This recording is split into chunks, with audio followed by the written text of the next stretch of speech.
വീടേ ഉള്ളൂ, ബാക്കി വീടുകളൊന്നും കാണുന്നില്ല. കേരളം വളരെ വലിയ ദുരിതത്തിലൂടെയാണ് കടന്നു പോകുന്നുള്ളത്.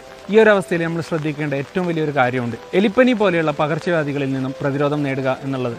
വെള്ളക്കെട്ടിൽ ഇറങ്ങി പ്രവർത്തിക്കുന്നവരും വെള്ളത്തിൽ പെട്ടുപോയവരൊക്കെ ഡോക്സിസൈക്ലിൻ കഴിക്കാൻ എന്തായാലും മറക്കരുത്. കേരള ഡയറക്ടറേറ്റ് ഓഫ് ഹെൽത്തിന്റെ നിർദ്ദേശപ്രകാരം 200 mg ഡോക്സിസൈക്ലിനാണ് കഴിക്കേണ്ടത്.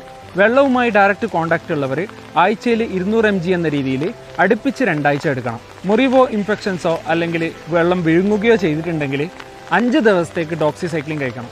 ഡോക്സിസൈക്ലിൻ കഴിക്കുന്നത് മൂലം എലിപ്പനി, മലേറിയ, പുഴുക്കടി, ഇൻഫെക്ഷൻസ് എന്നിവയിൽ നിന്നും നിങ്ങൾക്ക് പ്രതിരോധം നേടാം. ഒരു കാര്യം പ്രത്യേകം ശ്രദ്ധിക്കാനുള്ളത്, ഗർഭിണികളും 2 വയസ്സിന് താഴെയുള്ള കുട്ടികളും ഡോക്സിസൈക്ലിൻ കഴിക്കാൻ പാടില്ല എന്നുള്ളതാണ്. മുറിവോ ഇൻഫെക്ഷൻസോ ആയിട്ടുണ്ടെങ്കിൽ കഴിഞ്ഞ 6 മാസമായിട്ട് TT ഇഞ്ചക്ഷൻ എടുത്തിട്ടില്ലെങ്കിൽ എന്തായാലും നിങ്ങൾ TT ഇഞ്ചക്ഷൻ എടുക്കണം. കഴിവതും വെള്ളക്കെട്ടിൽ ഇറങ്ങാതിരിക്കാൻ ശ്രമിക്കുക. ഭയം വേണ്ട, ജാഗ്രത മതി. ഈ ദുരിതവും നമ്മൾ ജാഗ്രതയോടെ നേരിടും.